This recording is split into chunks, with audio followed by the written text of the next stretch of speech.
sides had right now. So we have the British side, and we have Washington's group. So you can put 2 columns on your paper. Don't have to be long columns. So we have Britain's problems.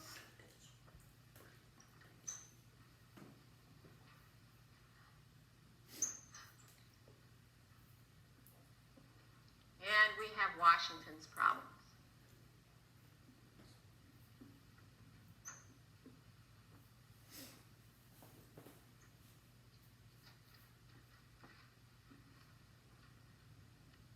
Okay, does anyone remember a problem that Great Britain was having in the war? They had 2 major problems. Nick? Okay, tea was a problem earlier, wasn't it? We didn't want to pay that tax on tea. Tess. All right, distance. They were a long ways away from where they were fighting.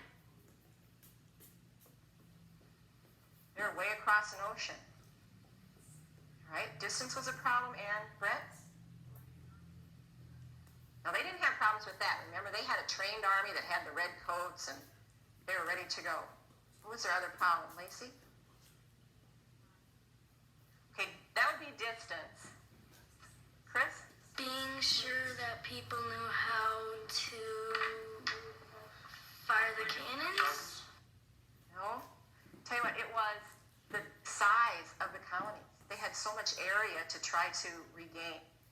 So the size of the colonies was a problem for them. All right, what about Washington? Lacey?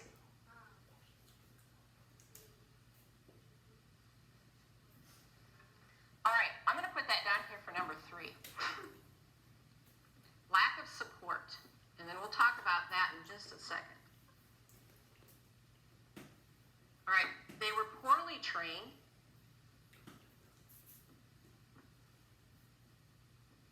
And they lacked supplies.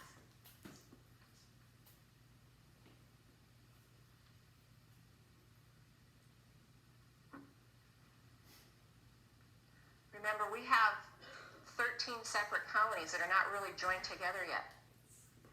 So you didn't get a lot of well-trained soldiers. They were just volunteers. And they lacked supplies, didn't have enough money coming in to keep them with food and ammunition. And also there was a lack of support.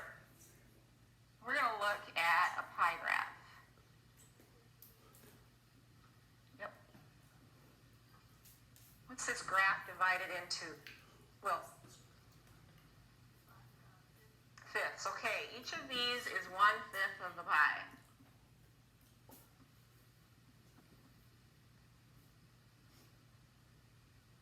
This is going to show you the lack of support that Washington had at the beginning of the war. 2/5, we'll put lines through those 2/5. 2/5 were what we call patriots. And a patriot was someone who supported the war. They wanted to break away from Great Britain. So they supported the colonies.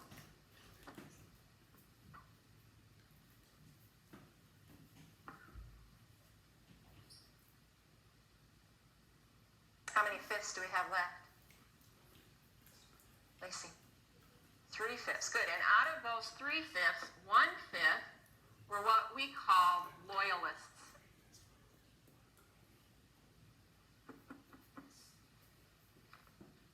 They were loyal to who?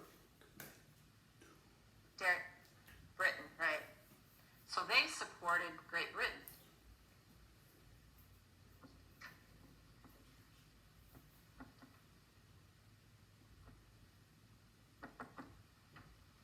The 2/5 that are remaining, they didn't know. They were undecided.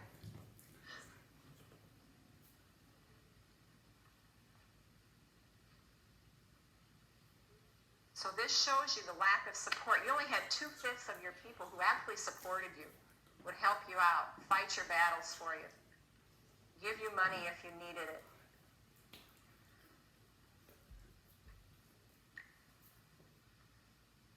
Give you couple seconds to catch up on your notes.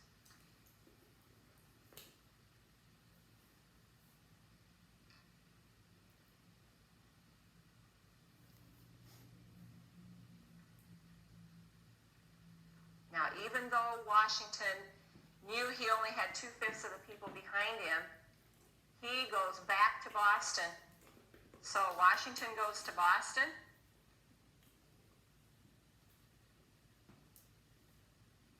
And he surrounds the city with his troops. But something's missing. What still isn't there? Let's just wait, John. I'll run it off for you. What's not there yet, Brett? The cannon. So here's where Henry Knox comes in. Henry Knox was someone who worked with Washington, and Washington sent Henry Knox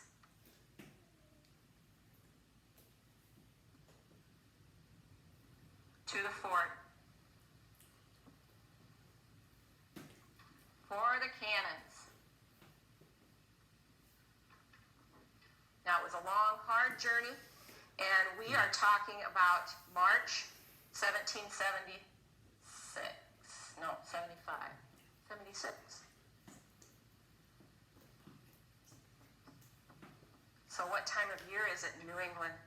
What season? Kevin, winter. Okay, so they had not only rough terrain to get over, but now they've got bad weather to deal with. But he's very speedy. He gets those cannons down to Boston. And they set them up around the city so that, here we go, another morning when the British wake up, all of a sudden they're looking at all these cannons pointed down at the city.